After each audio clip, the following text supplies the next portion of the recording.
മദ്യനയക്കേസിൽ ഡൽഹി മുഖ്യമന്ത്രി അരവിന്ദ് കെജ്രിവാൾ നൽകിയ ഹർജിയിൽ വിധി അല്പസമയത്തിനകമുണ്ടായേക്കും. അറസ്റ്റിന് എതിരെ നൽകിയ ഹർജിയിലാണ് ഡൽഹി ഹൈക്കോടതി വിധി പറയുക.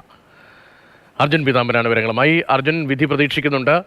ആം ആദ്മി പാർട്ടി പ്രവർത്തകരുടെ ഉൾപ്പെടെ പ്രതീക്ഷ എന്താണ്? എപ്പോഴായിരിക്കും വിധി പ്രസ്താവിക്കുക? ഏകദേശം ഉച്ചതിരിഞ്ഞ് 2:30 ഡൽഹി ഹൈക്കോടതി ജസ്റ്റിസ് സ്വർണകാന്ത് ശർമ്മ ഈ വിധി പ്രസ്താവിക്കുക. കഴിഞ്ഞ ഏപ്രിൽ 3 വാദം പൂർത്തിയായിരുന്നു. പിന്നീട് വിധി പറയാനായി മാറ്റിവെച്ച കേസിലാണ് ഇനി 2:30 ഉച്ചയ്ക്ക് 2:30 ഈ കേസിൽ വിധി ഉണ്ടാവുക എന്നുള്ള കാര്യമുള്ളത്.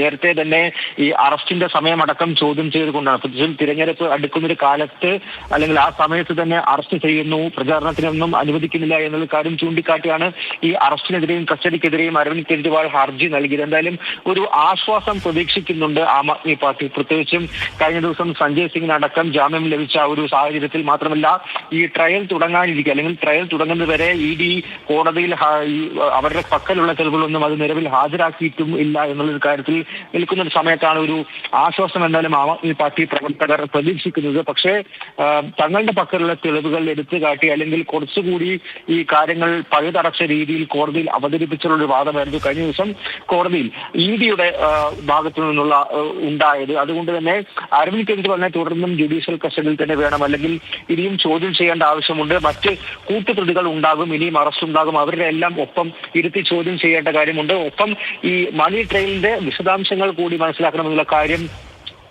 പറഞ്ഞുകൊണ്ടായിരിക്കും ഒരുപക്ഷെ ED കസ്റ്റഡിയിൽ തന്നെ ലഭിക്കുമെന്നുള്ള കാര്യം പ്രതീക്ഷിക്കുന്നത്. അതേസമയം തന്നെ ഇന്ന് ഈ BRS നേതാവ് K കവിതയുടെ റിമാൻഡ് കാലാവധി പൂർത്തിയാകുകയും വീണ്ടും കോടതിയിൽ ഹാജരാക്കുകയും ചെയ്തിരുന്നു.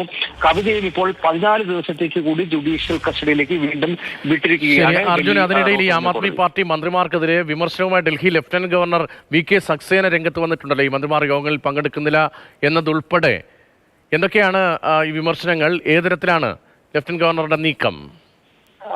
പ്രധാനമായിട്ടും മാർച്ച് 29 ഏപ്രിൽ 2 ഈ 2 ദിവസങ്ങളിൽ വിളിച്ച 2 യോഗങ്ങളിൽ മന്ത്രിമാരായിട്ടുള്ള അതിഷി, അതുപോലെ തന്നെ സൗരഭ് ഭരദ്വാജ്, കൈലാസ് ഗെഹ്ലോട്ട്, ഈ 3 മന്ത്രിമാരും പങ്കെടുത്തില്ല എന്നുള്ള കാര്യം ആരോപിച്ച് നിസാര കാര്യങ്ങൾ പറഞ്ഞ് ലഫ്റ്റനന്റ് ഗവർണർ വിളിച്ച യോഗങ്ങളിൽ പങ്കെടുക്കുന്നില്ല എന്നുള്ള കാര്യം ആരോപിച്ചാണ് ഇത്തരത്തിൽ കേന്ദ്ര ആഭ്യന്തര സെക്രട്ടറിക്ക് അടക്കം VK സക്സേന കത്തയച്ചിരിക്കുന്നത്. അതിൽ ആം ആദ്മി പാർട്ടിയുടെ വാദം ഇത്തരത്തിൽ മുഖ്യമന്ത്രിയുടെ അരവിന്ദ് കെജ്രിവാളിന്റെ അനുമതിയില്ലാതെയോ അല്ലെങ്കിൽ അദ്ദേഹത്തിന്റെ ഡയറക്ഷൻസ് ഇല്ലാതെയോ ലഫ്റ്റനന്റ് ഗവർണർക്ക് ക്യാബിനറ്റിന്റെയോ മന്ത്രിമാരുടെയോ യോഗം വിളിക്കാൻ പാടില്ല അല്ലെങ്കിൽ സാധിക്കില്ല എന്നുള്ള കാര്യം ചൂണ്ടിക്കാട്ടിയാണ് അവർ പങ്കെടുക്കാതിരിക്കുന്നത് എന്നും പറയുന്നു. അതേസമയം VK സക്സേനയുടെ വാദം ഇത്തരത്തിൽ താൻ വിളിച്ച അല്ലെങ്കിൽ സംസ്ഥാനത്തിന്റെ നടത്തിപ്പുമായി ബന്ധപ്പെട്ടുള്ള യോഗങ്ങളിൽ പങ്കെടുക്കാതെ തെരുവ് യുദ്ധത്തിനും പരസ്പരം ചളിവാരി എറിയുന്നതുമായി ബന്ധപ്പെട്ടിട്ടുള്ള പ്രതിഷേധങ്ങളിലേക്കും സമരങ്ങളിലേക്കും പങ്കെടുക്കാൻ വേണ്ടിയിട്ടാണ് ഈ മന്ത്രിമാർക്ക് സമയം എന്നുള്ള കാര്യമാണ് ഇപ്പോൾ VK സക്സേന ആരോപിച്ചിരിക്കുന്നതും വിമർശിക്കുന്നത്.